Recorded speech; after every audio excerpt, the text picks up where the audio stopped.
Facing each other. Uh-oh. Is that the best? Actually, it seems to me, I hate to turn my back to you, but Exactly. it seems to me maybe we should face these two sections of the. Yeah. Hello, hello. Hi, everybody. This is unfortunately the same night as the board meeting, so all the board members said that, of course, they'd rather be here, which, having gone to many Sinai board meetings, I can assure you they were telling the truth. Yes. There's always, it's impossible to actually find a time when there isn't a big event. That's just, okay. So, let's see, it's 7:05. I have a bio here, but I actually am not going to read it. Well, why not? It doesn't hurt.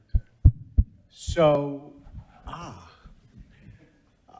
instead of reading the bio, let me just tell you that Melanie Phillips is one of the most eloquent, articulate, and known voices defending the Jewish people and Western civilization for many, many, many years, and is the author of many books. Tonight, mostly concerned with the builder's stone. And I have screamed myself hoarse telling people that the attack on the Jews is the attack on Western civilization, but I'm not going to do that anymore. From now on, I'm just going to say, just read Melanie Phillips' book, because this is, and I literally read it yesterday, so it is very fresh in my mind. It is wide-ranging, deep. There is, I'm going to tell you, at least one line in it that I found almost out loud funny, which I will come back to, and only one line that I thought was not correct, which I will also come back to, but don't take that too seriously.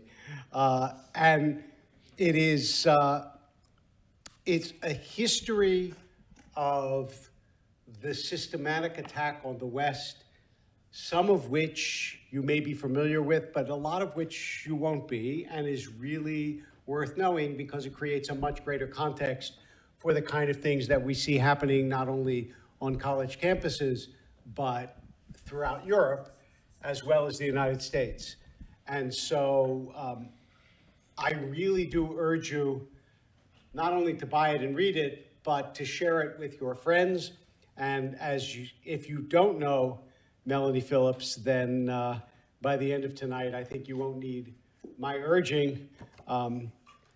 She will, as they say, sell herself. So it is my great pleasure to welcome to Sinai Temple, Melanie Phillips.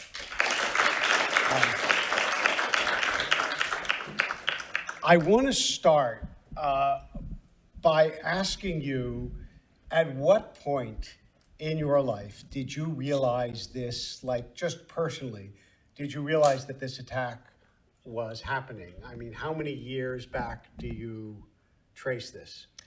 Unfortunately, it's many years. I do feel frightfully old, having been writing about the collapse and fall of Western civilization. Probably. They can't hear you. You can't hear me? Is this on? Now it's obviously only on in certain angles, so I now cannot move. Fine.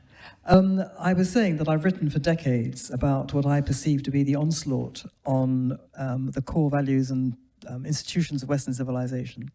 And when did it start? Well, I think there were several moments which were kind of aha moments. And the first and definitive aha moment, in that it set me off on a trajectory that I never thought I would be on, was in 1982, when I was a senior editorial writer for The Guardian, where I worked for the best part of 20 years. And I have often said to those Guardian colleagues who A, are still alive, and B, are still talking to me, neither of which is very numerous, The Guardian is what made me what I am today. And funnily They enough, must they love don't that. seem to like that very much. But what happened in 1982 was that I was an editorial writer. In 1982, Israel was locked into a particularly difficult war in Lebanon. It had gone there in order to root out the Palestine Liberation Organization, which had set up shop in Lebanon. And when that war was on, I mean, at that time, I'd never been to Israel, never wanted to go to Israel, long story short, and didn't write about Israel, didn't write about Jews. I was a domestic social policy editorial writer. I was troubled, nevertheless, by the fact that when this war was on, there was a tremendous amount of overt anti-Semitism flying around in social situations, in the context of the war, and that was the first time during that war. It was the first time that I heard the Israelis referred to as Nazis, and I thought, you know, I just couldn't understand what this was. I understood it was Jew hatred, but I couldn't work it out quite what was happening. And I said to my colleagues at The Guardian in the editorial room, in all innocence, one day, when there had been, in my view, an amazing double standard, because Assad, the father of the Assad who was deposed not long ago, had caused to be killed over the course of a couple of weeks, between about 10 and 40,000 of his opponents. And it had been a regular foreign page news story, nothing much, nobody said anything. But whenever Israel killed 2, 3, 4 Palestinian Arabs in Lebanon, it was a front page splash and an outrage editorial and furious op-ed. So I said in all innocence to my colleagues in the editorial room, who I thought were just like me, people committed to truth and justice and standing up against for the oppressed and against abuses of power, and all those things that I believed in and still do. I said to them, why do we seem to have a double standard? And there was a terrible silence. And they said, well, of course we have a double standard. Of course we have a double standard. How can we not have a double standard? The developing world, by which they meant the Syrians and everybody else in the developing world, they're not brought up like you and us, and we include you in this. And I suddenly thought, you? I thought I was we. We include you in this. We're all brought up to believe in human rights and the dignity of every person, and freedom and so on. But the developing world is not brought up to think any of those things. And so when they kill each other, we can't possibly judge them for it. That's racism. And I said, what are you saying? That if you're born and brought up in the developing world, you are somehow not entitled to the same rights to life and liberty as we are? In my book, that's racism. And they said, why are you so upset? You tell us that you're morally superior to us, and so you should agree with all this. Why are you so upset by all this? And at that moment, I realized that far from marching together under the same banner, they were on the other side to me, that they were profoundly racially prejudiced, bigoted, and anti-Jewish, but also, more than just racially prejudiced, they regarded the developing world as kind of subhuman. They regard them as not basically entitled to the same human dignity as they did, as they were. And that, you know, that was a kind of watershed. And that kind of freed me from thinking that what they said was a kind of, you know, something I could sort of set my moral clock by. I realized that I couldn't. And so that freed me to look at stuff, I think, in a very, you know, just looking at what was there. So I started writing about what I saw was there and drawing conclusions on the basis of what was there and what was the evidence and what were the facts. And as a result, I was cancelled long before the word was even thought of. Two things. First of all, for those of you who don't know The Guardian in London, The Guardian is to the New York Times as the New York Times is to the Washington Free Beacon.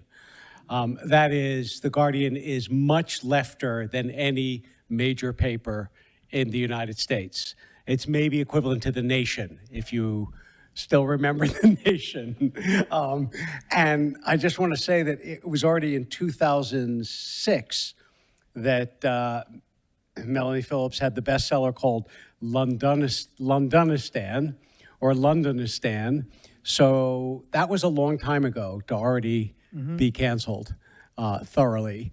And I wonder, did you have any, because I think this is actually for many people a deeply difficult and emotionally wrenching experience. How was it for you to be canceled?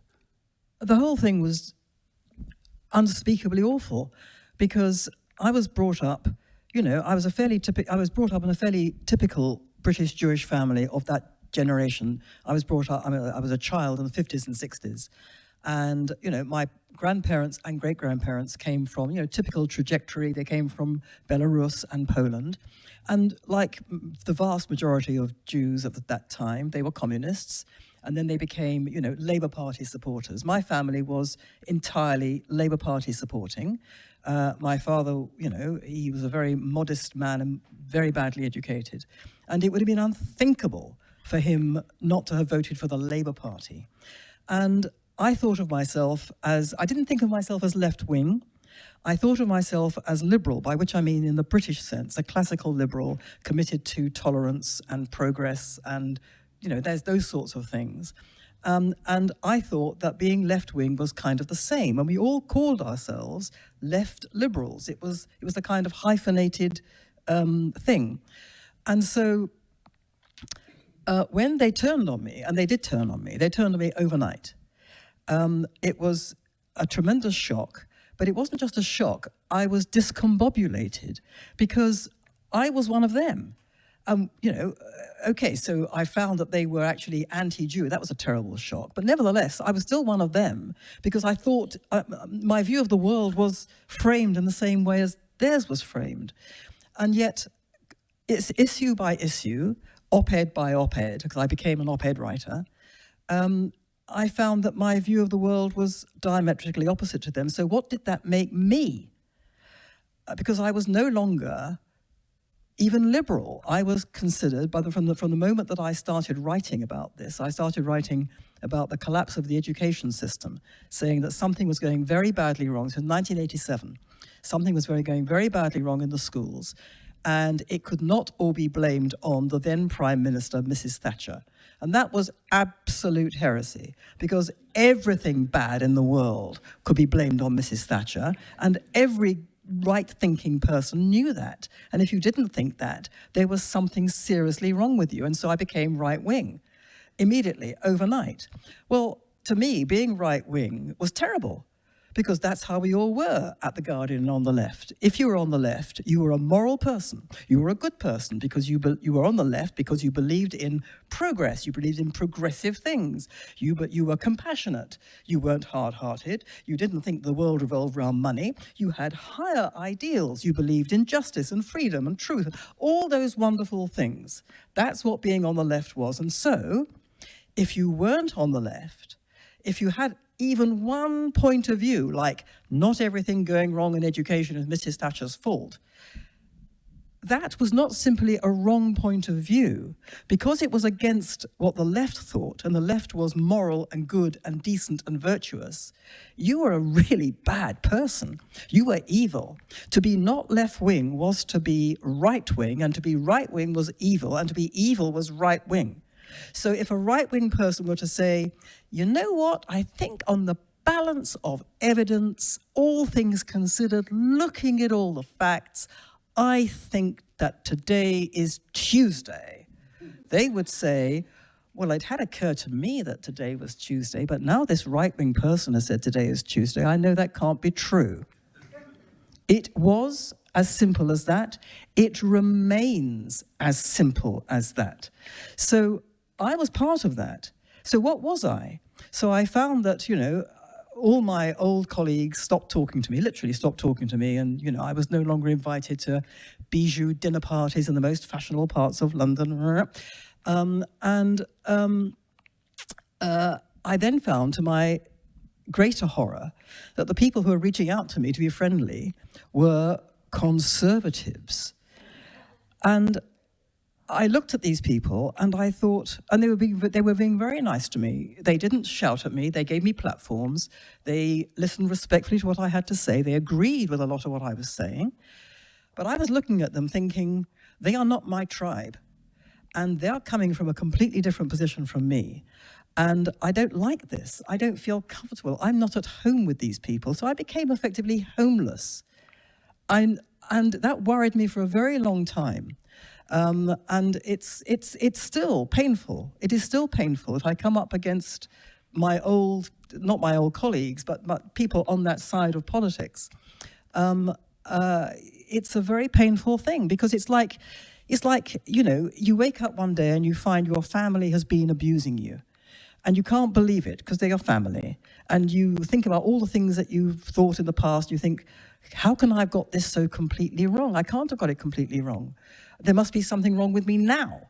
But then you realize, actually, no, they were abusing you. And then you can't bear it any longer and you have to leave them. You have to leave the family. But they're still your family. And you never get over it quite because they help make you. And if they continue to abuse you from afar, then it makes it even more difficult. So, you know, I have developed really nice friends. I've now found that people who are not left-wing are not monsters. Actually, some of them are really, really good people. People that I would, to use a metaphor, go into the jungle with. People that have your back. People who believe the same things that I've always believed, but they're connected to what I consider to be I consider them to be grounded in reality in a way that my old comrades were living in a world of fantasy. They lived in a world that they wanted it to be in a certain way, and then they said, it is in that way, and if it's not in that way, we're going to make it that way. But, you know, there are plenty of people who are not left-wing who believe in all these good things and actually act on them in a way that realizes them, that doesn't reveal them to be the opposite of what they claim to be. You remind me of a story I have not thought of in many years and don't think I ever, when I was the rabbi here, shared with the congregation, but I can now, that when I was in college, the mother of a good friend said, you may think you're conservative, but you will see that all the people that you will like will be liberal, which was a way of saying, like, you'll never like anybody who's conservative.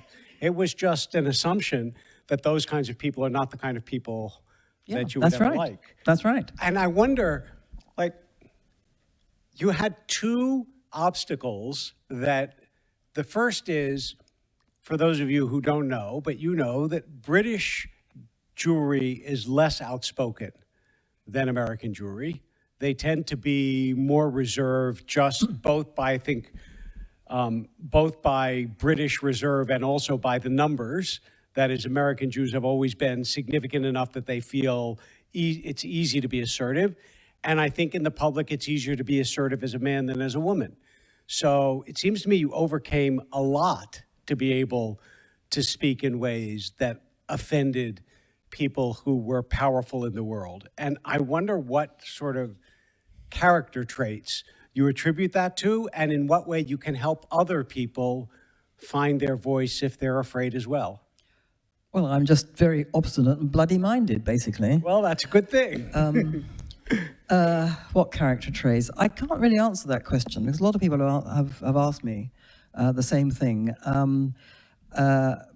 My mother gave me an unbending sense of right and wrong, truth and lies.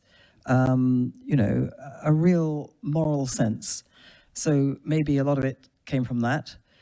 And I was always just, I mean, I was trained as a journalist to, you know, to look at the facts and to be as fair-minded as I could. And I followed that. And it wouldn't have occurred to me to bend all that. But that doesn't really explain why I didn't just fall into it in the same way. And I really can't explain it except that it was really, I don't know, I couldn't deny what I was seeing. So, for example, even before this episode in 1982 with my Guardian colleagues, when I was just a reporter, and I was sent to the north of England to look at the parlous position of the poor. And I went to look at the poor, who were all victims of the system. and particularly Mrs. Thatcher. And I went round these dreadful, dreadful places where, the degradation, the personal degradation in terms of how they behaved. The children. I went to one school, and this was because a local member of parliament, a Labour member of parliament, had said to me that when he went to this, school and schools in his constituency, the little boys would come up to him. They were 5, 6. They would come up to him and touch him, and they would be amazed because they'd never seen a respectable man. These were places where you had 3, 4, 5 generations being brought up entirely by women. The idea of a married family was completely unknown. The idea of a committed father was completely unknown. The children, and I then went to school and I talked to the head teacher. The children lived in complete chaos. They came to school at 5. They started at school at 5. They had no idea how to use a fork. They had no idea of time. They had never encountered a clock. They didn't know the difference between day and night. The degradation, and that's where you get onto the whole sexual degradation, it was total. And yet, and they were poor. That's why they behaved like that, we were told. Or we told ourselves they behaved like that because they're poor. But their houses were full of consumer goods, expensive trainers, bikes, scooters, gizmos. How do you square this? And I was puzzled. And at that stage, I couldn't work it out because obviously it was all the fault of Mrs. Thatcher and the Conservative government. It was keeping them poor. But I was very troubled by it. And I was troubled by the piece I wrote. I thought the piece I wrote is not honest. I have not been honest about this. I've not faced up to it. But at that stage, I just couldn't. So what made me think like that? I have no idea. So how did you make, I think you've already started us on the road, but how did you make the linkage that the book is largely about between Jewish and Christian values, Western values, and this degradation? It's a rather long story. Well, I don't want you to tell us the long story because I want them to all buy the book. But I do want you to at least give us a foretaste. History of Western Civilization 101. In 30 seconds, go. Okay. Well, look, I was charting what I saw. Collapse of the education system on the basis the education system was a transmission of a culture down through the generations. You couldn't have that anymore. And I sat through these debates at the time in the 80s with teachers. The entire education establishment thought this. You couldn't transmit the culture because the culture was basically rotten. Why was it rotten? It was the Western culture. Western culture was rotten because the West was basically conceived in the original sins of colonialism and imperialism and all that sort of stuff. And so you couldn't transmit the culture. Well, education is the transmission of a culture. So I was, writing about that. And then I was writing about the collapse of the traditional family on the basis that, there was one writer at the time, one activist at the time, a Labour Party activist, very well in with the Labour government, very well thought of, and she wrote a pamphlet, and the title of the pamphlet was, "Would you take one home with you?" And what do you think the one was that you couldn't take home with you? Because it was so disgusting and repellent and destructive of everything good in the world. It was a man. And I thought, there is something very badly wrong with this.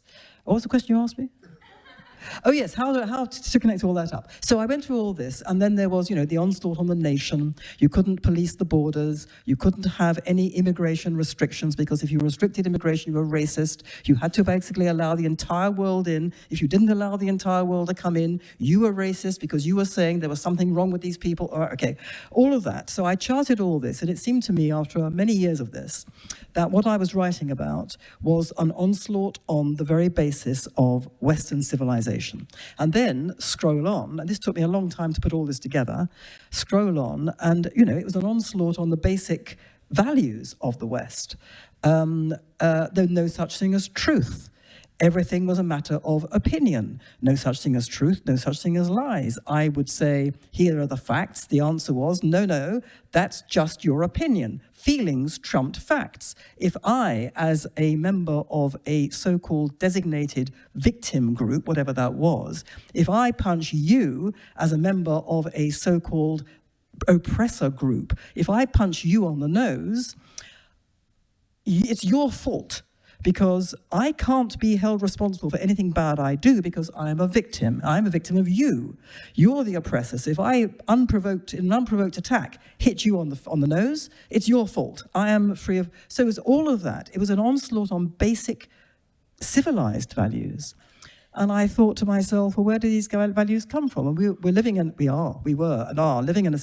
a culture which says, well, we all agree on what are civilized values, and civilized values are universal. They are kind of imprinted in our DNA. We're all born with them. They are potentially in every culture. Well, no, they are not. Most cultures in the world are savage and unprincipled, and they don't have the rule of law, they don't have political freedom, and they don't have equality, and they're cruel and vicious.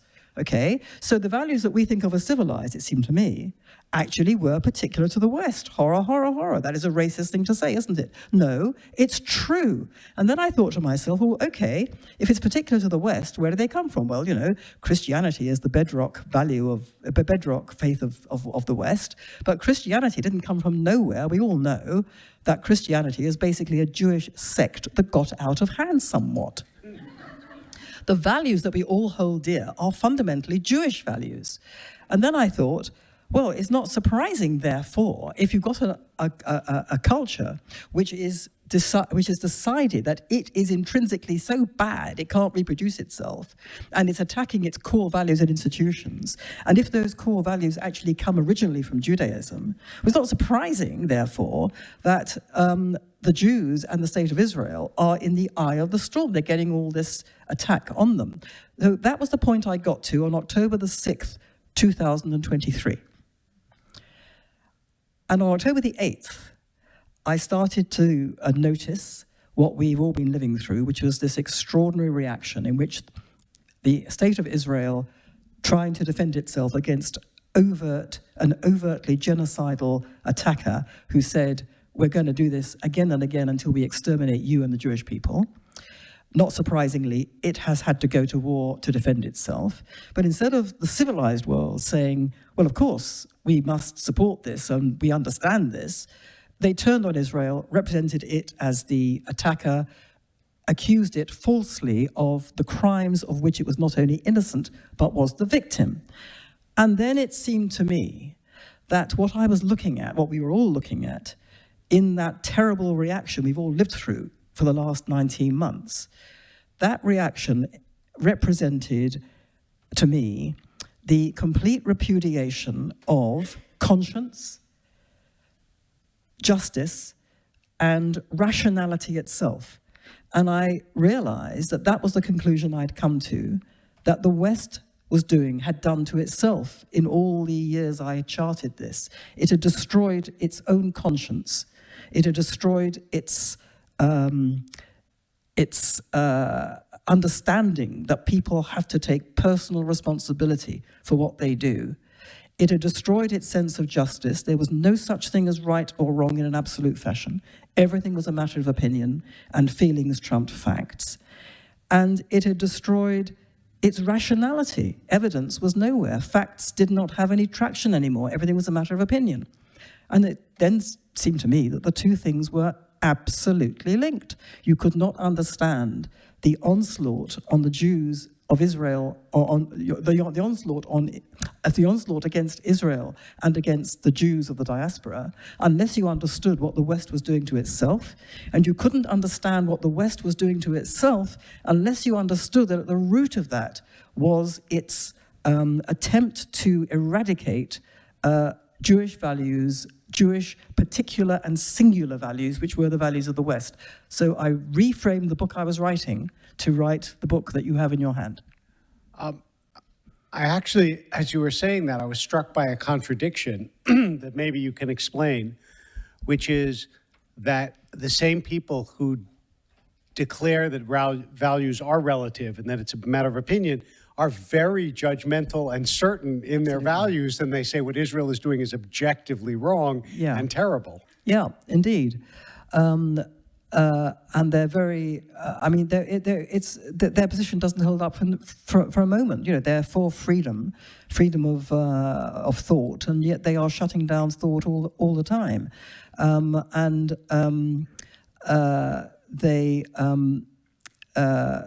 They say, you know, we must be diverse and be respectful of each other, but there are groups that they will not allow to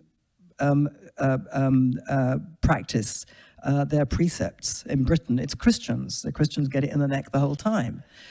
So yes, it doesn't make sense from one minute to the next, but you can't have that conversation with people like that because they won't have the conversation. That's actually literally true. I mean, when I was at Harvard and I would approach the encampments, they wouldn't speak to me. Yeah. And sometimes they said, we are not supposed to speak to you. And sometimes they just wouldn't speak to me. Yeah. And I tried multiple times because I thought it would be interesting, but it was no go. So you, in this book, you see this syndrome in multiple places. And only because I want to quote the line, you have a section in here called From Tattoos to Transgender. I knew that was the line you liked. Yeah, I love it. I really, like, literally at home alone, I'm laughing out loud like an idiot. So I will read it to you. With a tattoo, the individual doesn't just create a work of art, but becomes a work of art in an act of recreation, an implicit usurpation of the creator. As Descartes might have said, I ink, therefore I am. See? I mean, it's good, isn't it? And then it's my one joke. And then I just wanted to quote the line that I thought was incorrect. You don't have to change it for the next edition, but it says, in addition, Israel is one of the most disputatious countries on earth. That one of, I thought, oh, come on. It is the most disputatious country on earth. It's off the charts.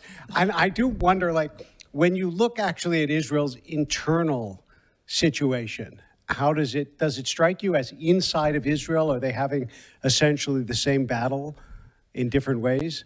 Yeah, I mean, I do touch on that in the book because, you know, before October 7, there were, 2 years of the most ferocious fighting over the judicial reform package.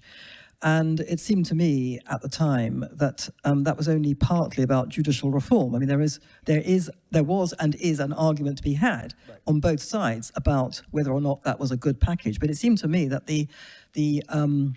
the passion and the fury and the inability to let it go at all was down to something quite different. And I was listening to what people were saying, people on the streets who were protesting against that package. And one of the things they were saying was, we want to be like any other country. We want to be a normal country. We want to be like any other people. And it seemed to me that that was partly what this was all about. That they wanted to be like the West. And they thought that the West, you know, I mean, human rights, which is basically what the Supreme Court is all about. You know, Aaron Barak, who created the Supreme Court in this current iteration of its powers, was, you know, that's what he is. That's what he was. He was a human rights lawyer. And it is this idea that is the sort of linchpin of Western liberal thinking, that human rights is universal and must therefore trump, if I can use that word, it must therefore trump the laws and values of a particular nation because it's universal, because universalism is good, universalism is the brotherhood of man, it's nations coming together, the nation itself is intrinsically divisive, and all of that. So the whole human rights culture is considered sacrosanct, and the whole human rights apparatus of international law is also sacrosanct, And then the role of the judges becomes the courts becomes something quite different from what it should be, which is, I mean, the courts should be interpreting the law, but they become arbiters of not just law, but the values of the society. Because human rights law, in my view, is highly political. It involves so-called absolute rights, which are not absolute at all, because they are all balanced by other rights. And so judges have to arbitrate between them. And into those arbitrations comes ideological positions. So it becomes a kind of form of politics. So this is the point about the Israeli fight, that the people who were fighting against these reforms, it seemed to me, were people of the left, basically, who, this is particular to Israel, have kind of understood that they will never again get power, political power, because the left has one story, which is a two-state solution. The majority of Israelis say that would be lovely, but it's not going to happen because these people want us gone and dead. And so the left has no other story to tell. And so the left is kind of over. And people on the left know that. And their one source of power was through the court, precisely because, as the people proposing the reforms were saying, the courts have power like no other Western democracy has power, even more than Britain, which is pretty gung-ho about human rights law. They have the power to literally prohibit, the government of the day from carrying out the policies for which it is elected to carry out. And that is why the left was so desperate to suppress these reforms, because the court was its one way of retaining a foothold of power, and very great power, in the society. So I saw these things happening, and then, of course, that got subsumed by the terrible events of October 7 and the war that has followed. So when the war started, people said, look, all these people who are on the streets, they've all signed up. And they are becoming, once again, the heroes of Israel, which many of them were. And so it's like all over. Now we're all going to be one happy country again. Well, no. Israel will never be anything other than the most disputatious country on earth. And they will continue to fight. So you have this kind of, and it struck me when I heard people saying, we want to be like any other country, we want to be normal, we want to be like any other Western country. Have they seen the state of the West? Do they really want to be like the West? The West is going to hell in a handcart. The West is going down. The West has evacuated itself of all meaning and identity. What are they talking about? The answer is, they haven't got a clue, because Israelis generally don't have a clue. I'm sorry if there are any here, but they don't have a clue what's going on beyond Israel. They really don't understand it. So those divisions will remain. But the thing, I'm sure you all know, the thing about Israel is that despite all this, despite being the most disputatious people ever created, and despite these terrible fights, which I think have been exaggerated in terms of numbers. I mean, the numbers are large, but there are 10 million people now in Israel, 10 million citizens, basically. And how many people are involved in this? Well, let's say, the entire legal population of Tel Aviv. They're all lawyers. They all live in Tel Aviv. So, you're talking about tens of thousands of people on the streets, maximum 500,000. That's a really enormous demonstration. I mean, it's like 80%, 20%, that's what we're talking about. So it's not a division like down the middle, but it is a bad division. But however bad the divisions are, ultimately, the thing about Israel is that everyone ultimately has each other's back. Everyone will die for everybody else, regardless of whether they're left or right or judicial reformers or, they will even die for wretched Ben-Gvir if it came to it. I mean, that's what we are. We are like one enormous family, and just like a family, you fall out, and, you may even be estranged from each other. You're family.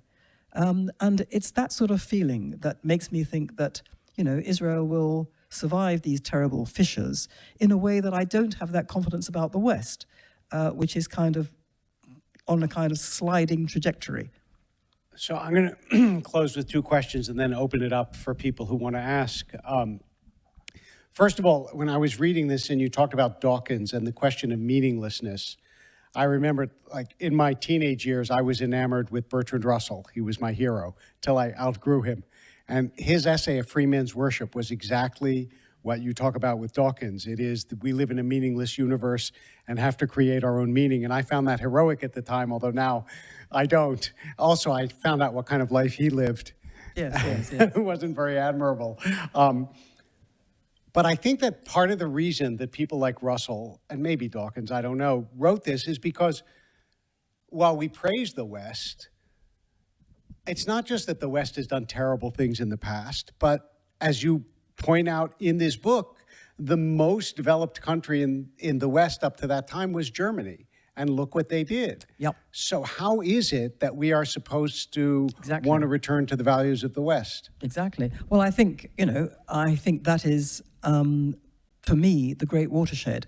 I mean, when one looks at why the West has become has turned on itself in this self-destructive way, you can certainly take it back to the Enlightenment, and you can find the tributaries of thought that contributed to this self-destructive way of thinking. But for me, the great watershed was the Holocaust, because I think that at that point, the West became demoralized in both senses of the word. Demoralized in the sense of losing the will to live, and demoralized in that it lost its morality as a result of losing the will to live. Why? Because the Holocaust did not happen in some benighted backwater of the world. It happened at the very acme, the very apex of high Western culture. Germany thought of itself as the acme of rationality.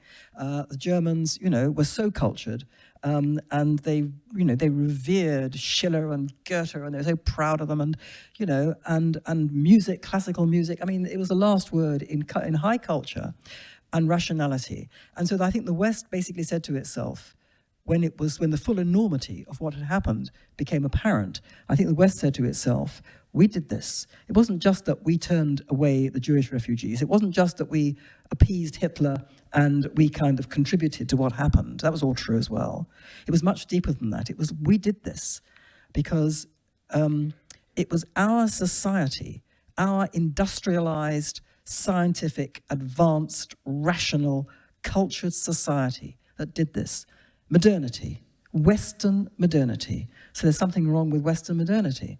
And out of Germany came explicitly groups of radicals. One of them was called the Frankfurt School. I think they went to America. And they basically said, yeah, what have we been telling you all these years? Capitalism really sucks. It's terrible. We have to have a new world. And whereas previously, the rest of the West might have said, well, these people are just sort of ultra-leftists and they're the fringe. They were vulnerable because they thought, yeah, this is really, they really have a point. And so I think they became vulnerable to all the rubbish that came in that we are now living through. So one thing led to another. And then the last question I want to ask before opening it up, and by the way, one thing I don't want to miss is you can follow Melanie Phillips on her Substack, which is www.melaniephillips.substack.com, and see her writings frequently. Is when I'm reading a book, especially if I'm nodding on many pages, I think, like, what would I say if I was the opposition to this book? And I think if I were a rabbi and I were opposed to it, I would say that what the left has a hold of, that the conservative world has not really come to grips to, is the prophetic tradition. That is the genuine concern. I mean, every Jewish community had what was called a tamchui, a public plate, which is essentially welfare. The concern for the widow, the orphan, the so on. I don't even hear that rhetoric from the right. I remember when George Bush talked about compassionate conservatism, I thought that could work. But without even the rhetoric of compassion, it is hard to believe that the right is really thinking about the widow and the orphan who deserve that help. So I wonder what you say to the social justice rabbi who says, I don't see that concern on the right. Yeah. In a newspaper called The Times, which is The Times in London, I've written about this today, in fact, about the crisis of conservatism. Because it's a crisis of conservatism throughout the West, because conservatism no longer, well, for many years, has not understood what it has to conserve. In Britain, which is, of course, the country I know best, what's been called conservatism for decades has been divided between two strands of thought. One strand is what I would call pseudo-universalist liberals. They're conservatives only marginally. I think you call them here rhinos, Republicans in name only. They basically subscribe to much of the way of thinking of the left, sort of universalist values. They signed up, or they either signed up to or went along with a lot of the ideologies on the left, partly because they thought they couldn't, like Canute, stand in the way of the tide of social progress and social change, and partly because they themselves believed in it. Because they didn't have anything else to believe in. Why? Because the only alternative within the conservative family, within the conservative tribe in Britain, if you weren't a kind of universalist pseudo-liberal on that wing, you were a free marketeer. You saw the world entirely in terms of money, in terms of economics. Everything in the world that went wrong could be solved by the market. Mrs. Thatcher thought that. I wrote at the time, and I haven't changed my view. She was not a conservative. She was what was called in Britain a Manchester liberal. Don't ask why it's Manchester, but believe me, it was Manchester. She believed in, freedom. Now, if you believe in freedom, freedom is a great thing, but freedom is a means to an end, should be. Freedom should be the means to the end of creating a good society, of making people better people, of looking after other people. That's what you want freedom for. Freedom without that duty, that sense of duty and responsibility, freedom becomes at the most extreme end anarchy, and it certainly becomes selfish. So looking at conservatism in Britain, the Conservative Party in Britain, nobody is speaking outside those two traditions, or those two ways of thinking. And so it's very, very un-Jewish. So the Jewish way, the late Rabbi Jonathan Sachs, who we miss every day, I do, he got it. He got it. My goodness, he got it decades ago.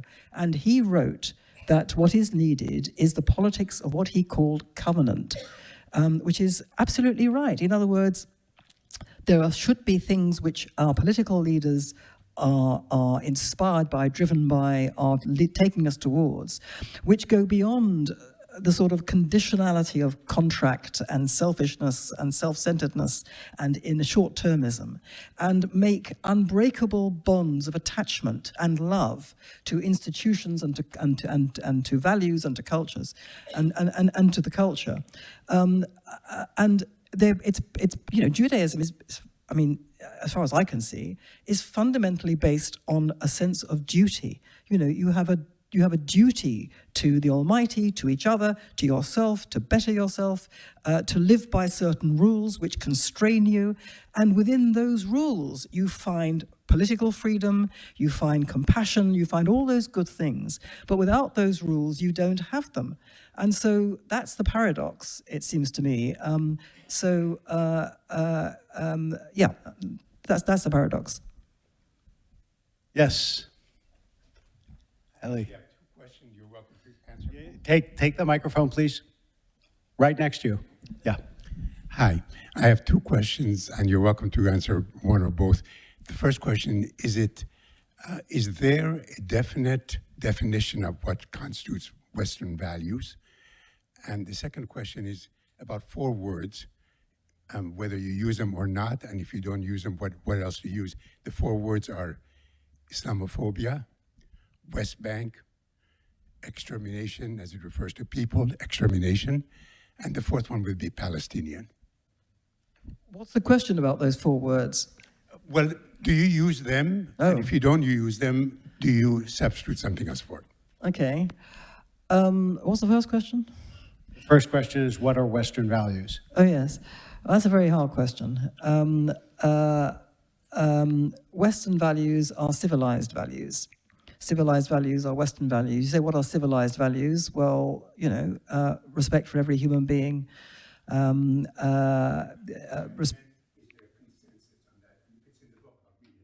Is there a consensus on what are Western values? Absolutely not. That's what we're living through. We're living through a situation in which the leaders of our society, cultural, political, religious, even religious leaders, basically think that Western value, or that they basically think that civilized values, the values that we all should hold dear, are universal. As I said, they're imprinted in us by our DNA. They were given to us by the Greeks. They are universal. Every culture has them. And it's not true. So the fight, the internal fight that should be had in the West is for people to say, like I've said in the book, these are particular to the West. And unless we understand they're particular to the West and where they came from in the West, we're going to lose them. We are losing them. Your 4 words, Islamophobia, extermination, Palestinian, and West Bank. Okay, extermination I would certainly use. That's what we're facing.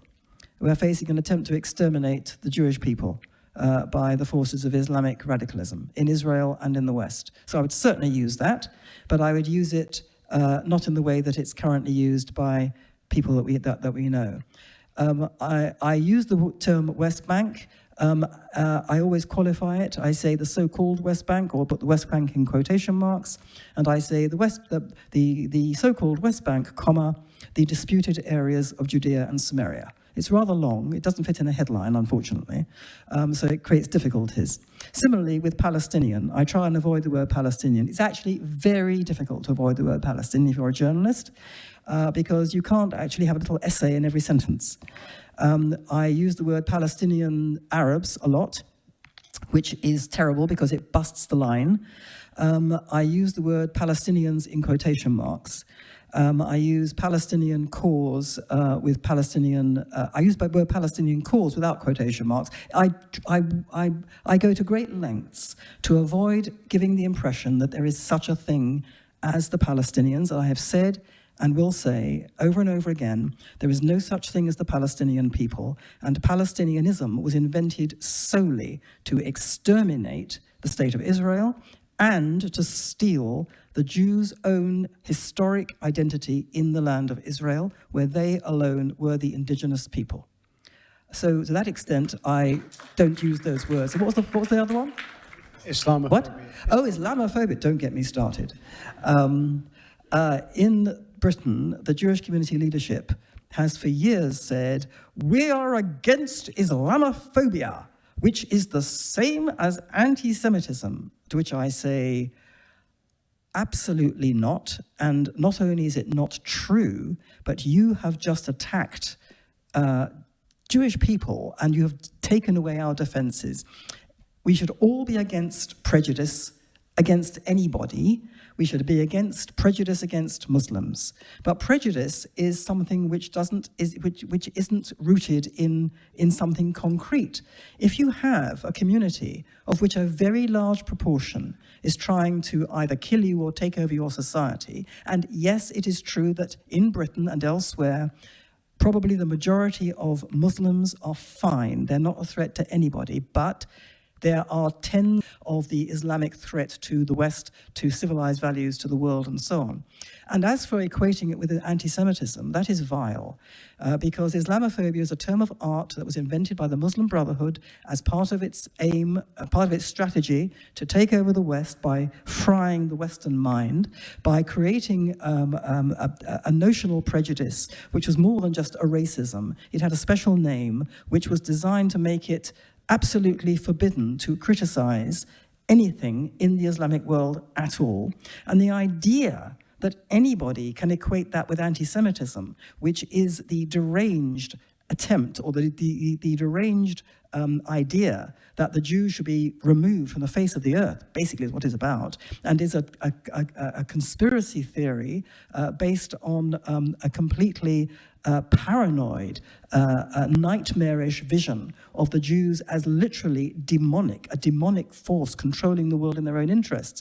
The idea that can be compared with something which is such an unconscionable threat is itself bizarre. And for the Jewish community leadership to take that line, which they have taken, is monstrous.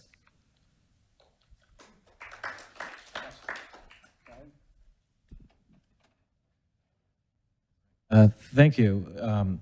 I just have, I guess, also a couple of follow-ups, I guess, to what that gentleman over there was saying. With regard to the idea of Western civilization, of course, it is a matter of disputed, cultural taste, perhaps. But if you look at, like I was reading a part of your book, I think it was page 37.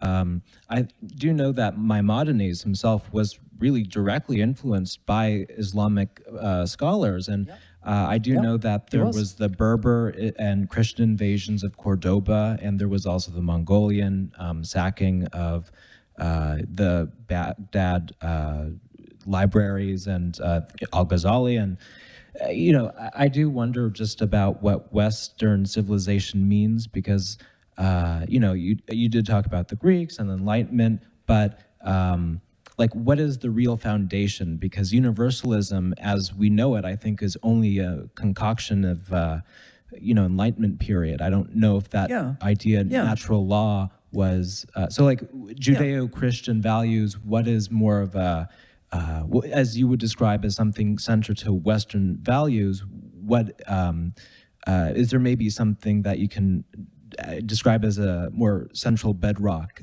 so that there's, because so many people use Western values as, they can use it as a slur by people who come from anti-Western perspectives, but, it's... Well, it's a good question. And, we can all have different interpretations of this and bring different things to bear. But, I mean, to me, the West, well, when one talks about the West, I don't think before the Enlightenment invented modernity, as it were, got modernity underway in the 18th century, I don't think people...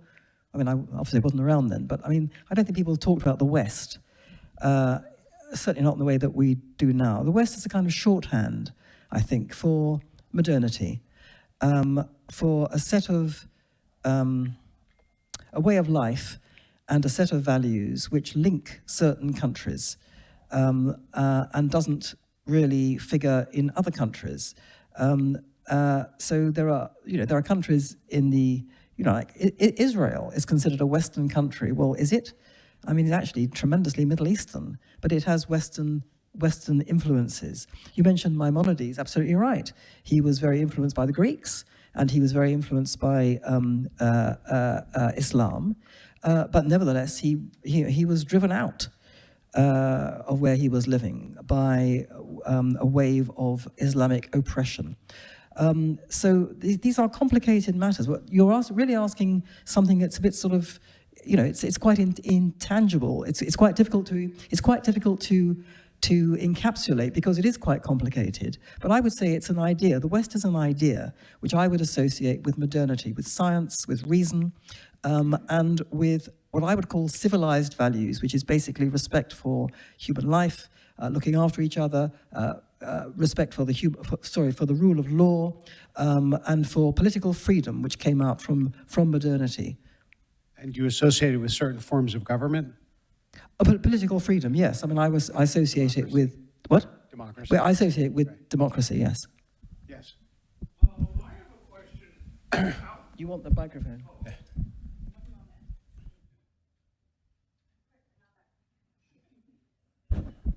In your book, you praise the Talmud as the Talmud is one of the great books of the West. And how could the influence, you would say, with the Jews, how would you use the Talmud to influence, how could Jews use the Talmud to influence the West with distributions and, accepting minority opinions and everything else? Because you wrote that in your book. Yes, well, it's not a question of so much of using the Talmud as in the sense of people. I'm not saying that people in the West should rush to read the Talmud, although it'd be quite nice if they did.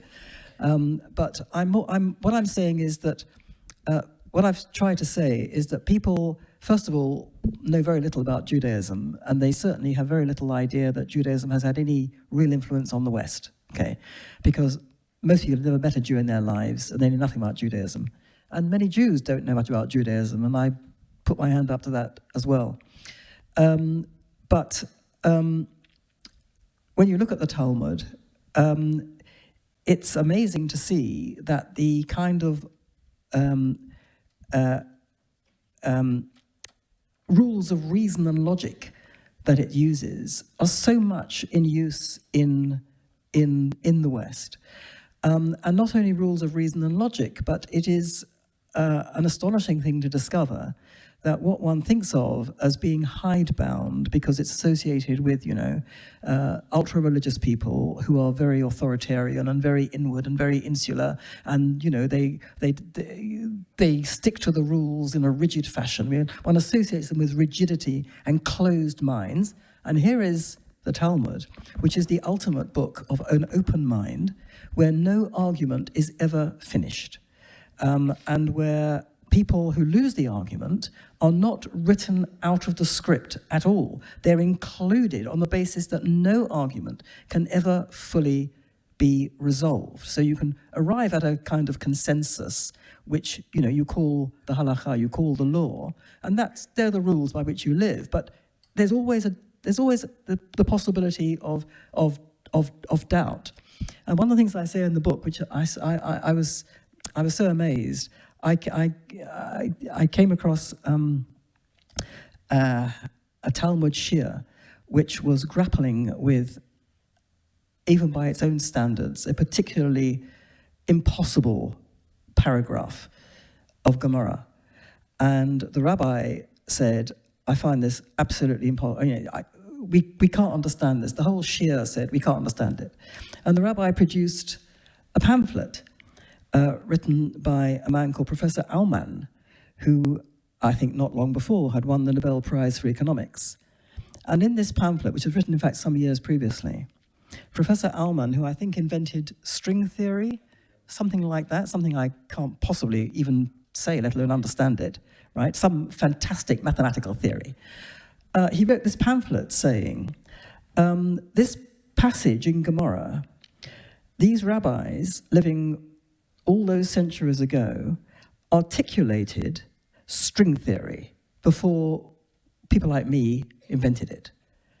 And that's what it was. And he wrote this pamphlet, which was so obscure and abstruse that nobody could understand it, the Almann's pamphlet. So he wrote a kind of digest. Nobody could understand that either. But that was in the Talmud. They got it. So what I'm saying is that it's this amazing repository of wisdom and logic and so on. And the lesson that, there are many lessons that I think the West could usefully learn from that. First of all, the value of argument, the value of disputation, the value of an open mind, the value of always including people in the argument.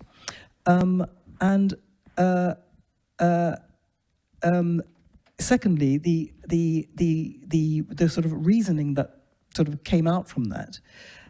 But also, more important even than that, the Talmud was a compendium of received wisdom which sort of built layer upon layer upon layer of wisdom over centuries. And so it became a kind of link to the past. So it was a kind of an essential part of the chain of cultural transmission, which has kept the Jewish cultural show on the road, even among people who, would never read the Talmud. It's not really the point. It produced the scaffolding to keep Jewish identity going. And that's the point. The West is busy tearing up its history. It doesn't want to know. It's severing the links with its past. It's severing the links with its traditions. If the present severs its links with the past, it will not have a future. And that's what I was trying to say by the Talmud. You have this extraordinarily arcane, obscure text, which is so obscure that most Jews don't even read it. And yet, it has played an absolutely vital part in the transmission of a culture. That's the lesson the West could learn from the Talmud. We have time for one more, and then those of you who do not have your questions asked, as you're buying 3 copies of the book, you can ask Melanie your question. Go ahead. Yes. You articulated the dynamic of perceiving these other civilizations really well in this like paternalistic way that you described, where we hold them to a different standard than we hold for ourselves. It's very patronizing. I'm curious, in your interactions, what was the best rebuttal you had maybe from the left for that? Or was there a good rebuttal? The best rebuttal Can to you what? steelman the case for the left about why they hold these civilizations to different standards? Why they say, well, what can you expect of the Syrians? Well, it's from their point of view, it's self-evidently true. These people are just not capable because they are brown and black-skinned. Is it that, or is it because they say they've been oppressed for so long? No, they're not capable. They're not capable.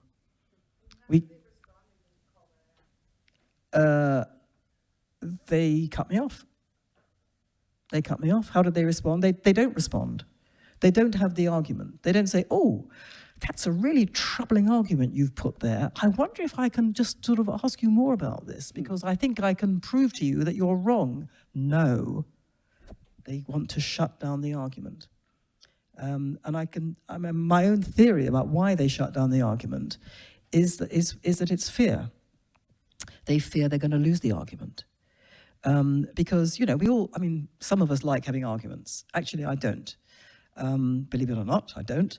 If we lose an argument, it's not about you, but I feel terrible. I feel annoyed, I feel irritated, I go and, kick a few walls. We don't like losing arguments, but it doesn't destroy me, but it destroys them. It will destroy them. That's why they won't have the argument. Because if they were to concede that anything that someone like me says is true, then their entire moral personality would fragment. They would stop being nice people. They would become right-wing and evil. It's just like that. And so they won't have the argument. They will do everything they can to completely shut it down. And that's what we're seeing with cancel culture. These are people who they don't have the confidence they'll win it. If you're confident you're going to win an argument, then you stride in and you destroy your opponent because you think you will, because you think you've got the better of them. I said that was the last question, but just on our way out, is there any democracy that's doing well? It seems to me that all the democracies that I can think of are in some pretty serious either turmoil or trouble or division, something.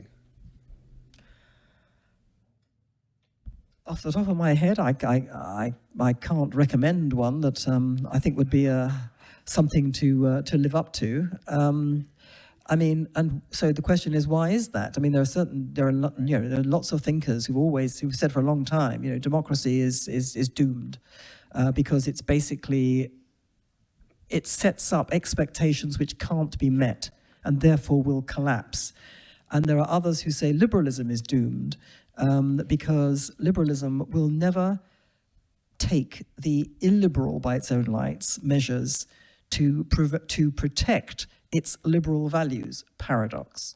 Either way, it's doomed. And what we're living through, certainly in Britain, and I think to a certain extent, well, certainly in Britain, you have a situation in Britain and in Europe and indeed in America. You have a situation where millions of people lost faith in democracy. Perhaps not so much in America, but in Britain and in Europe, they lost faith in democracy because over left and right, the entire political establishment was seen to have departed from reason, departed from the interests of the majority of people, to be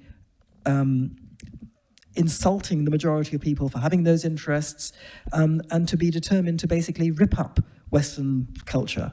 And so there's a revolt that's been going on. And you have the rise of so-called populist parties in Britain and in Europe, and that's why President Trump, whether you like him or not, that's why he has won an election on 2 successive occasions, because the conventional political establishment was deemed to have failed. So you have to have a disruptor. Now, this is very dangerous, because disruptors disrupt. some of them may be fine. Some of them may be people who just say we've got to get back to the, the sort of things I'm talking about, which is what most centrist, normal, sane people want, and that's entirely right. They want it, and you uphold again the Western nation and its values.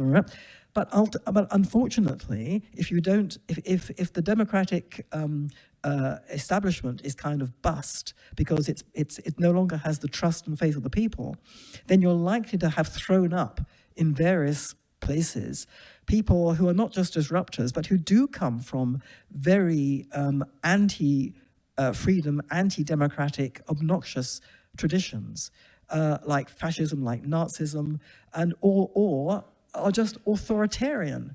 And so I think, the democratic settlement that the West has taken for granted, not for very long, actually, but for many decades, is now under threat because of that.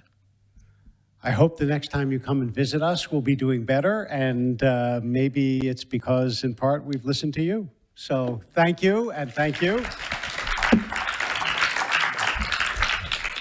And now I'm going to just give our guest a moment to go outside so that you can, don't worry about that. What's that? Yeah, that's how I was going to say, so that you can sign books and you can have a moment to speak with her. And as long as we have cut off the cameras, I will say, by saying he won on successive occasions, she was not trying to raise an issue on whether those occasions were successive. I just want to say that.